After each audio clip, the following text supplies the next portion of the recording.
Welcome to the Varahi real estates. మీరు కనుక ఛానల్ని సబ్స్క్రైబ్ చేయనట్లయితే సబ్స్క్రైబ్ చేసుకోండి. అట్లాగే రియల్ ఎస్టేట్కి సంబంధించినటువంటి మరింత ఇన్ఫర్మేషన్ కోసం ఈ ఛానల్ని ఫాలో అవ్వండి.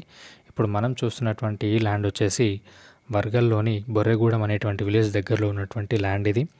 టోటల్ సేలింగ్ ఉన్నటువంటి ల్యాండ్ వచ్చేసి 10 గుంట వరకు మనకు సేలింగ్ అయితే ఉంది. చూడొచ్చు మనం ఇది ఇక్కడ మన బౌండరీ ఏర్పాటు చేసినటువంటి ల్యాండ్ మనకు సేలింగ్ ఉన్నటువంటి ల్యాండ్ ఇది. రోడ్డు నుంచి ఫస్ట్ బిట్ ఇది. అట్లాగే ఈ ల్యాండ్ ఉన్నటువంటి లొకేషన్ నుంచి నాచారం శ్రీ లక్ష్మీనరసింహస్వామి టెంపుల్ ఒక 3 కిలోమీటర్ డిస్టెన్స్లో ఉంటుంది. అట్లాగే వర్గల్ శ్రీ విద్యాసరస్వతి టెంపుల్ 6 కిలోమీటర్ డిస్టెన్స్లో ఉంటుంది. ఈ ల్యాండ్ ఉన్నటువంటి లొకేషన్ నుంచి గజ్వెల్ 7 కిలోమీటర్ డిస్టెన్స్లో ఉంటుంది. అట్లాగే తూప్రాన్ 7 కిలోమీటర్ డిస్టెన్స్లో ఉంటుంది. అట్లాగే హైదరాబాద్ టు కరీంనగర్ వెళ్ళేటువంటి రాజీవ్ రహదారి 10 కిలోమీటర్ డిస్టెన్స్లో ఉంటుంది. మనకు గజ్వెల్ టు తూప్రాన్ వెళ్ళేటువంటి హైవేకి ఉన్నటువంటి ల్యాండ్ ఇది. తక్కువలో ఇన్వెస్ట్ చేయాలనుకునే వారికి ఇది ఒక మంచి ఆపర్చునిటీగా చెప్పొచ్చు. అట్లాగే అటు గజ్వెల్కి ఇటు తూప్రాన్కి 7 కిలోమీటర్ డిస్టెన్స్లో ఉన్నటువంటి ల్యాండ్ ఇది.